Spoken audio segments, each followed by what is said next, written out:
وعن ابی الدرداء رضی اللہ تعالی عنہ عن النبی صلی اللہ تعالی علیہ وآلہ وسلم قال ما من شیء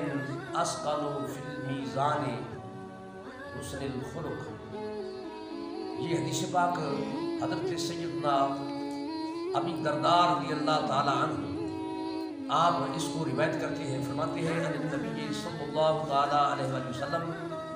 کہ میں نے یہ بات رسول اللہ صلی اللہ تعالی علیہ وآلہ وسلم سے لی۔ قال آقا علیہ السلام نے ارشاد فرمایا ما من شیء اثقل فی المیزان، فرمایا قیامت والے دن میزان پر جہاں نیکیاں اور بدیاں، نیکی اور بدی سب کا وزن کیا جائے گا، ان کا تول ہوگا، تو وہاں میزان پہ حضور علیہ السلام نے ارشاد فرمایا اثقل فی المیزان،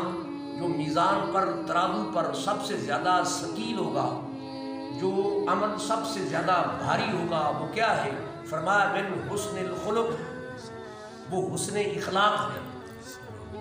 تو اللہ رب العزت ہمیں اس کو اپنا زیور بنانے کی توفیق عطا فرمائے۔ بالعموم ہم ان اعمال سے گھبراتے ہیں، جھجکتے اور ہچکچاتے ہیں جس پر مال خرچ ہوتا ہے، جس پر جیب سے کچھ نکالنا پڑتا ہے، وہاں پہ ہم کو ذرا برڈن فیل ہوتا ہے، حالانکہ وہ مال بھی اللہ ہی کا دیا ہوا ہے، جس اللہ کو دینا آتا ہے اسے واپس لینا بھی آتا ہے، لیکن یہ حسن اخلاق ایسی دولت ہے اس پر مال نہیں لگتا، جیب سے کچھ نکالنا نہیں پڑتا، صرف یہ ہے کہ آپ اپنی زبان کا استعمال آسن پیرائے میں کریں، خوبصورت انداز میں کریں، دھیمے لہجے میں گفتگو کریں، آپ کی زبان سے کسی کو کوئی اذیت نہ پہنچے، کسی کو کوئی تکلیف نہ پہنچے، یہ حسن اخلاق ہے۔ اور آقا علیہ السلام کے حسن اخلاق کی قرآن نے تعریف فرمائی، اور نبی اکرم صلی اللہ علیہ وسلم نے حضور علیہ السلام کے اخلاق کو عظیم ارشاد فرمایا۔ تو اللہ اس عظیم اخلاق کی خیرات کو ہم کو بھی نصیب فرما دے۔ تو عزیزہ نگرامی کا جب آپ کسی سے بولنے محو گفتگو ہوں تو کوشش کریں کہ اپنا لہجہ نرم رکھیں، دھیمے انداز میں بات کریں، آپ کی زبان میں چاشنی ہو، حلاوت ہو، اس میں مٹھاس ہو، لذت ہو، شرینی سے لبریز ہو،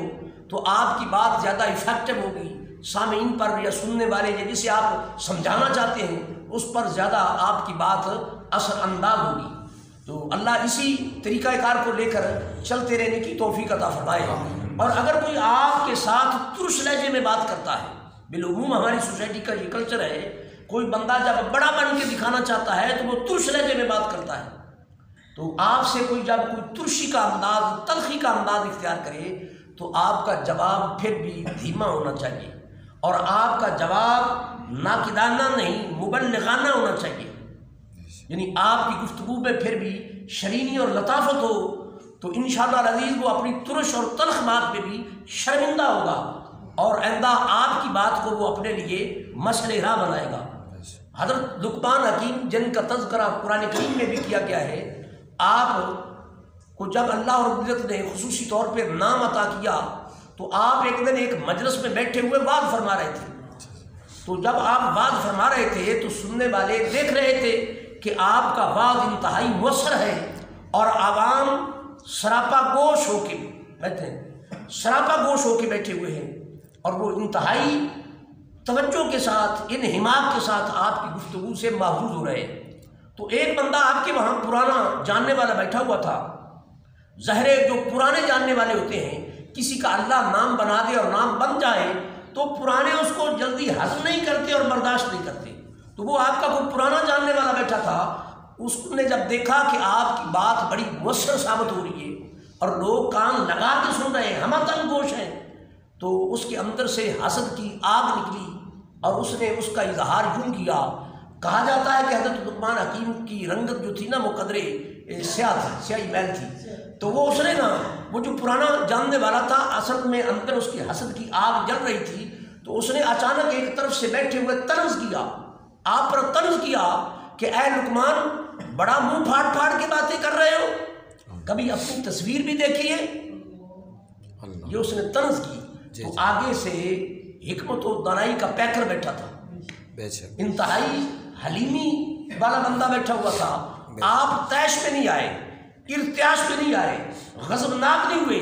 بلکہ انتہائی لجاجت کے انداز میں، انتہائی پیار بھرے انداز میں، ناقدانہ نہیں مبلغانہ انداز میں آپ بولے۔ آپ نے کہا کہ او میرے بھائی، تو یہ طنز اور تنقید اس تصویر پر کر رہا ہے یا اس مصور پر کر رہا ہے؟ سبحان اللہ۔ تو جب آپ نے انتہائی پیار میں گم ہو کے یہ بات کی تو اس پر جو بیتی ہوگی وہ آپ سب کو اندازہ ہوگا۔ تو سمجھائیے،